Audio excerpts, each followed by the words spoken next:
Hey everyone, welcome back to my channel. If you're new to my channel, just a reminder that my channel is a channel that focuses on advanced crafting techniques not meant for viewers under the age of 13. And I'm starting off here with a piece of Bazzill Marshmallow cardstock, and I'm going to treat my cardstock here with some clear gesso, and I'm going to be doing some mixed media, so I just wanted to make sure that I had my paper all prepped for that. And I just showed you my 4x3 photograph that I'm going to be working with here. I'll talk about that a little bit as I go. And I'm going to be using the Heidi Swapp Honey and Spice collection, which is absolutely beautiful and perfect for wedding photos.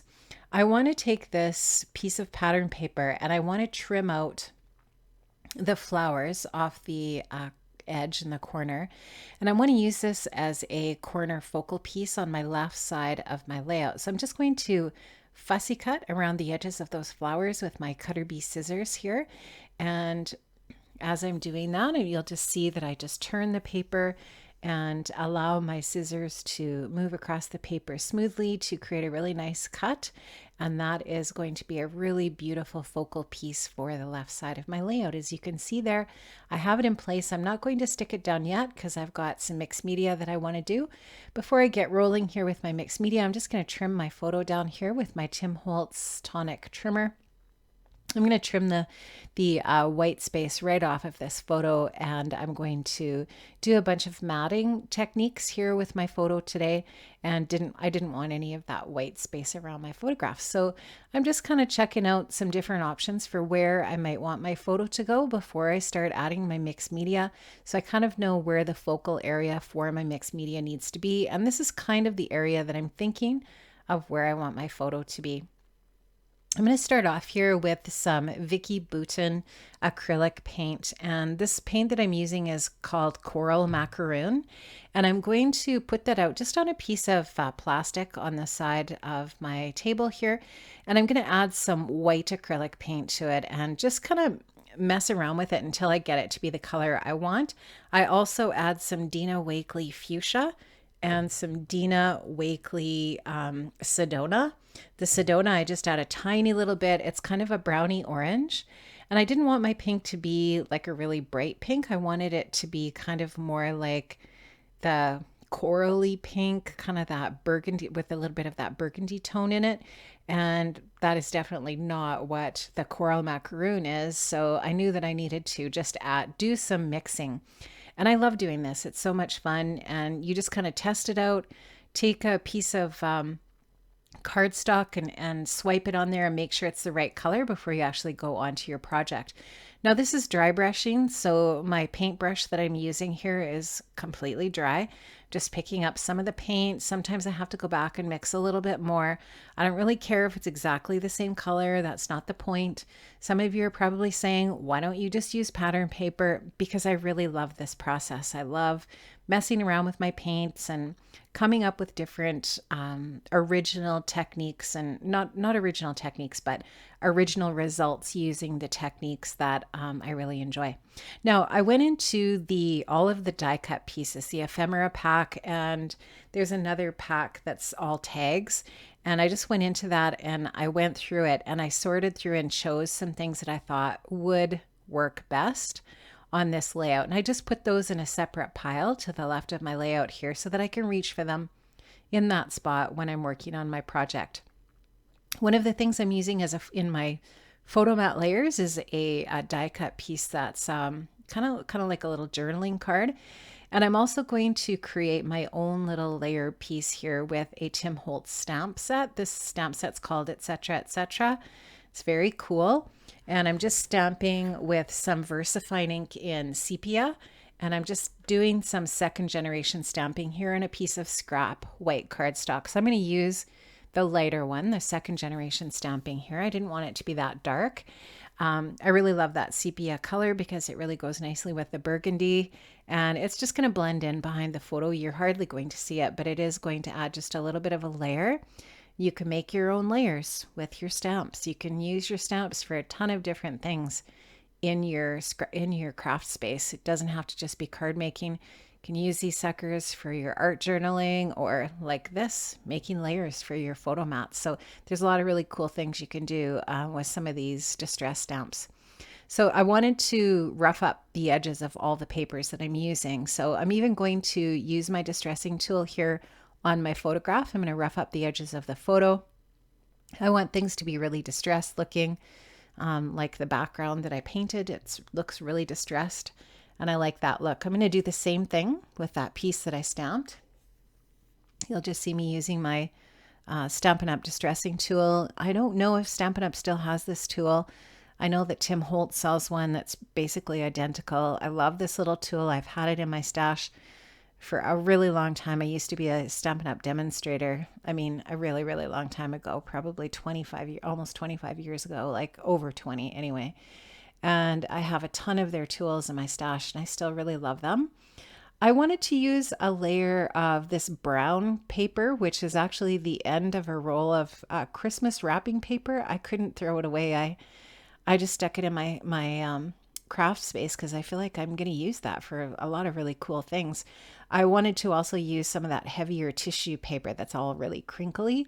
I like how that looks, and I'm just going to crumple up this brown paper here a little bit more, and I'm going to cut a chunk of it off, and I'm going to use it as a layer in my photo mat here. So you just see me trimming it down a little bit. I'm actually going to add it to both sides.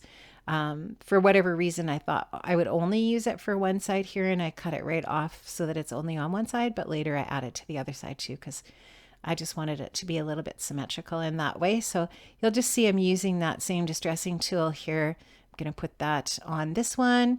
And now I'm going to go in with the Vicki Boutin crayons. I'm going to add a couple of the dry brushing techniques from Vicki Boutin's products.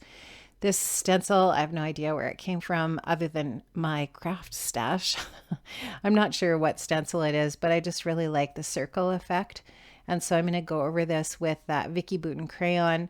This crayon is a really nice match with the burgundy tones in that honey and spice paper. So I really liked it, and I wanted to add this in behind where my photo is going to be. It's really subtle.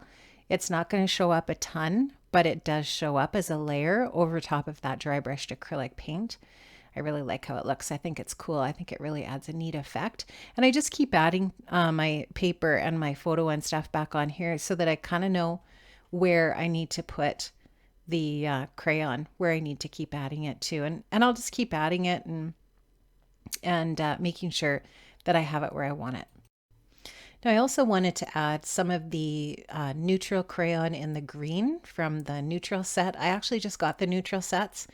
I don't know why I didn't have this set before, but I didn't. It was the only set of the Vicki Boutin crayons I didn't have. So I just recently added that to my stash, and this green matches up with the green in this pattern paper that I'm using just perfectly. So I'm using the Vicki Boutin Scripty stencil. I think this might be from her very first collection, and I really love it. I like how it's going to add just a little really subtle bit of green to the background. It's not going to be really dark. I don't want it to be I don't want it to be really dark. I just want it to be light. So I'm just adding a really light touch of it here. This stencil is one of my favorites from my stash. If I remember, I will leave a list of all the stencils that I used in the description box below. But this one is all just really large words, and I love the font. And I wanted to create just a fair bit of white texture paste over top of the other layers that I had there. And that's exactly what that does. Now I wanted to do a little bit of paper tearing on the side because why not? And I really love how it looks. And this is a really distressed looking layout, so that's perfect. So I just took my scissor and cut into the corner a little bit. And now I just want to tear this out. And I don't want to tear too much. So I'm just doing it really gingerly. I want it to curve in a little bit and then curve back out. And so that it just leaves a little spot there where I can then go ahead and just take my fingers and ruffle that up a little bit more. And then I'm going to add some of this really beautiful distressed paper. And you can see that it's got the pinks and greens. And I really want to trim out that green section, or the section that has some of that green in it, and put that over on the side. So that's going to just get tucked in right behind where that tear is. And I just used a piece of black cardstock in behind when I was sticking that down to make sure that I had the 12 by 12 proportions still with my paper. Now I'm just taking some craft foam, and I'm just going to pop up my floral piece on the side there with craft foam. And you can see that I actually sewed through the layers of my photo mat. And I've also sewn down the left side of the layout as well over top of that floral piece, just at like about 1/4 of an inch from the edge. Now I'm just going to start to embellish. And I'm almost finished this layout. So I'm going to just take some of the bits and pieces, some of the little tag, one of the tags and another little journaling spot. I'm going to take some of the really beautiful rose gold die cut pieces. I was thinking I would use this green floral vellum piece in behind there, but I end up switching that out. I don't keep that one there. I wanted to use that little heart.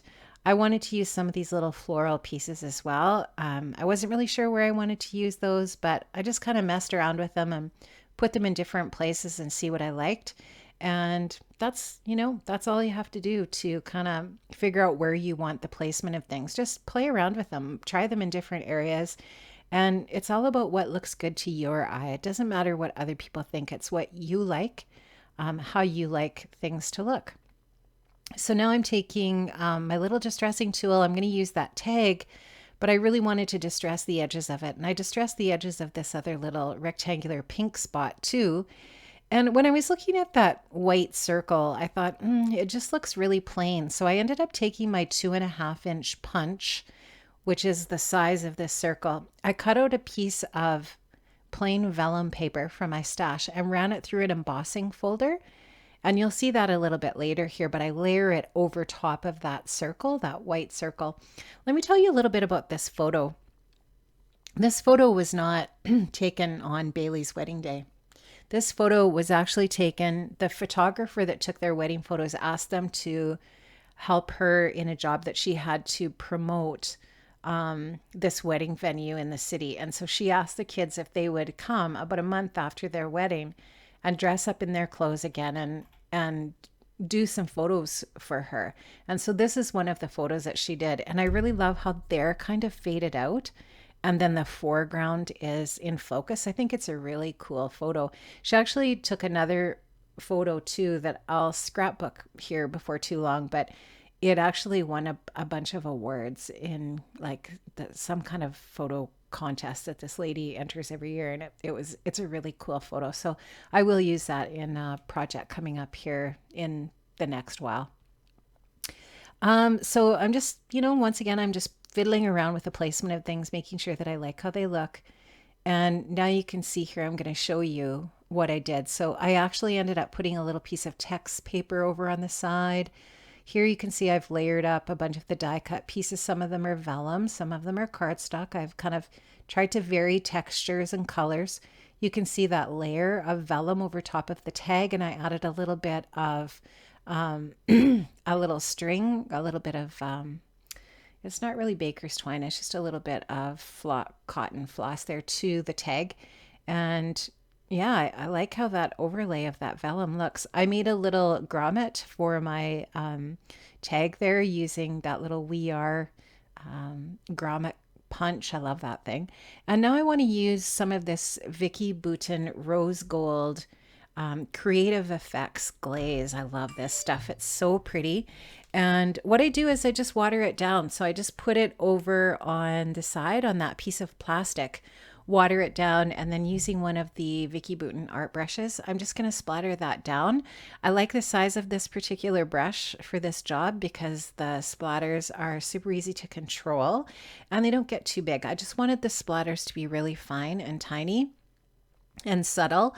There's a lot of rose gold accents on this layout and in this collection, and I just wanted to make sure that I had some rose gold on here for these splatters.